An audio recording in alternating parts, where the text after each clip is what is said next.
আসসালামু আলাইকুম, সবাইকে ওয়েলকাম জানাচ্ছি আমার চ্যানেল মেমোরিজ উইথ সোয়াতে। আশা করি কাছে দূরে যে যেখানে আছেন, পৃথিবীর যে প্রান্ত থেকে আপনি আমার ভিডিওটি দেখছেন, আপনি ভালো আছেন। আজকে আমি আপনাদেরকে রিকোয়েস্ট করব, প্লিজ আমার ভিডিওটি শেষ পর্যন্ত দেখবেন। শেষে একটা চমক আছে, আমি বিশ্বাস করি যে আপনাদের খুবই ভালো লাগবে। প্লিজ শেষ পর্যন্ত ভিডিওটি দেখবেন। আজকে আমি প্রথমেই সরি বলে নিতে চাই, কারণ আমার গত ভ্লগে আমি বলেছিলাম যে আমি একদিনের মধ্যে এই ভিডিওটা দিব, বাট আমি খুবই সরি। আমি এত ব্যস্ত হয়ে গিয়েছিলাম যে আমি পরের দিন দিতে পারিনি। আমার আগের ভিডিওটি ছিল দাওয়াতের প্রিপারেশন, যে আমার বাসায় একটা দাওয়াত ছিল আর একটা গ্রসারি স্টোরের আমি রিভিউর মতো দিয়েছিলাম। সো আজকে সেই দাওয়াতের ব্লগটা, বাট আমি চেষ্টা করব রান্নার ভিডিওটা যত সম্ভব শর্ট করার জন্য, কারণ রান্না আমি অত ডিটেলসে দেখাতে চাচ্ছি না। আমি জাস্ট টুকটাক একটু শেয়ার করছি যে আমি কী রান্না করেছিলাম।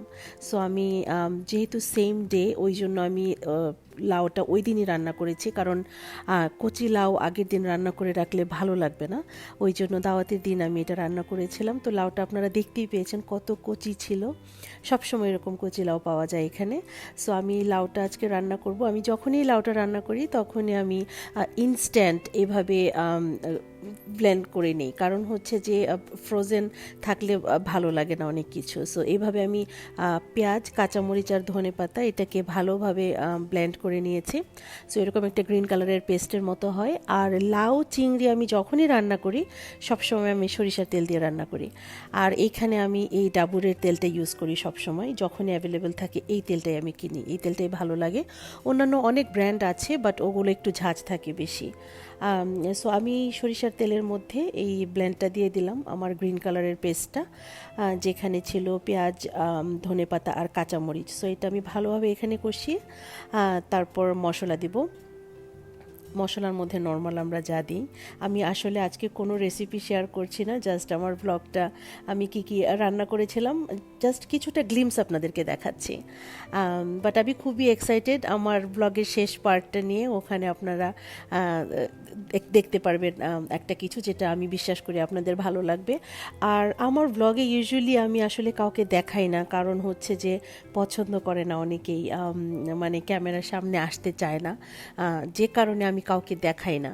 সো যে কারণে আমার ব্লগগুলো হয়তো বা আপনাদের কাছে অতটা এক্সাইটিং হবে না, বাট আমি চেষ্টা করি যতটুকু সম্ভব আমার দিক থেকে কভার করার জন্য। আর আমার চ্যানেলের নামটাই যেহেতু মেমোরিজ উইথ সোয়া, যে কারণে আমি আসলে আমার মেমোরিজগুলোই ক্যাপচার করতে চাই, যে যখন এই ভিডিওটা আমি দেখব বা আমার বাচ্চারা দেখবে, আমার আত্মীয় স্বজন দেখবে, তখন মানে ওই দিনটাতে আমরা কি করেছিলাম ওই জিনিসটা আমরা দেখব। সো মেমোরি ক্রিয়েট করার জন্যই বেসিক্যালি আমার ব্লগিং করা, যে কারণে আমি আসলে মেমোরিগুলোই ক্যাপচার করি। বাট দেখা যাক ভবিষ্যতে হয়তো বা পারমিশন পেলে আমি আমার ফ্রেন্ড, আত্মীয় স্বজন সবাইকেই দেখাবো। আমি আশা করি আপনারা আমার সাথে থাকবেন। আমার চ্যানেলটা খুবই নতুন, তারপরও আমি যে পরিমাণ সাপোর্ট আপনাদের থেকে পাচ্ছি, আমি অনেক ধরনের পজিটিভ ফিডব্যাক পাচ্ছি। আমার এত ভালো লাগে যে আপনারা আমাকে দেখেননি এখনও ওইভাবে, আমি ওইভাবে এখনও ক্যামেরার সামনে আসিনি। আমার কথা শুনেই আপনারা আমাকে এত সাপোর্ট করছেন।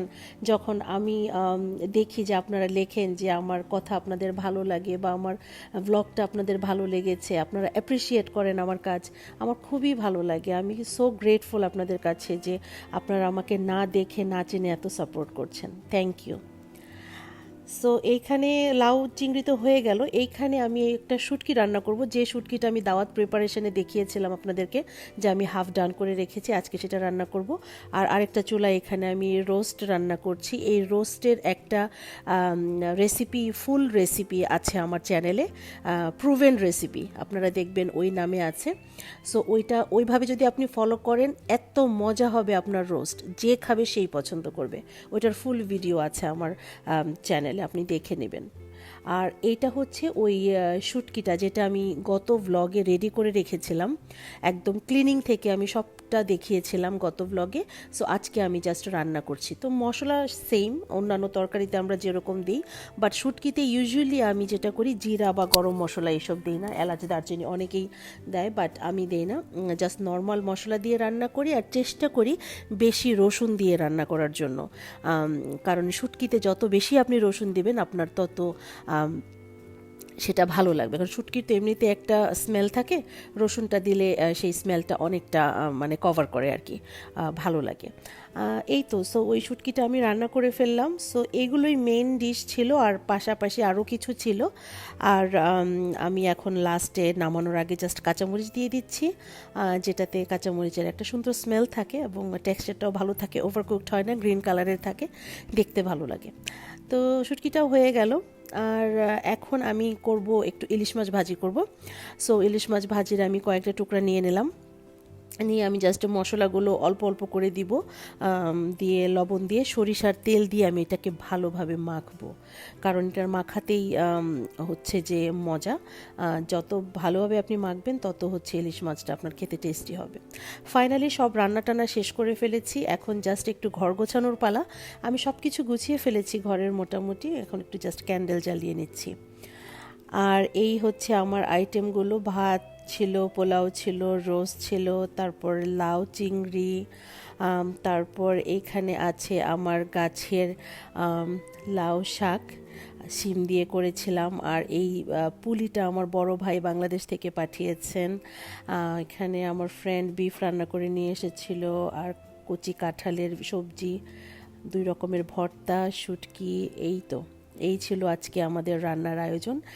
আর খাওয়া দাওয়া শেষ করে ফাইনালি আমরা ডেজার্ট খেলাম। সেখানে মিষ্টিতে ছিল ম্যাঙ্গো পুডিং, আমার ফ্রেন্ড এটা বানিয়ে নিয়ে এসেছিল, আমার ডেজার্ট কুইন ফ্রেন্ড। সে তো খুবই ভালো মিষ্টির জিনিস বানায়। আর আমি খেজুরের গুড়ের পায়েস রান্না করেছিলাম, যেটার ভিডিও আমার চ্যানেলে আছে। আর আজ আমার ফ্রেন্ড মুখ পাকন পিঠা বানিয়ে নিয়ে এসেছিল, আমার হাজব্যান্ডের খুবই পছন্দ, যে কারণে ও যখনই আসে এটা নিয়ে আসে আমাদের জন্য। তারপর লাস্টে আমরা অনেক আড্ডা দিয়েছি, লুডো খেললাম, ছোটোবেলার স্মৃতি। এখন আপনাদেরকে নিয়ে যাব বিশেষ আকর্ষণে, প্লিজ এনজয় করুন। সবাই ভালো থাকবেন, সুস্থ থাকবেন। নেক্সট টাইম আমি চলে আসবো আবার অন্য কোনো ভিডিও নিয়ে। সেই পর্যন্ত সবাই ভালো থাকুন, আমার পাশে থাকুন, আপনি সুস্থ থাকুন, আনন্দে থাকুন, প্লিজ এনজয়। চোখে খালি পড়েনি কোনো হাসলে খালি টুল পড়ে এখনো। কি জাদু জানো বিধাতা জানেন, কবিতায় পড়া সেই মৌনতা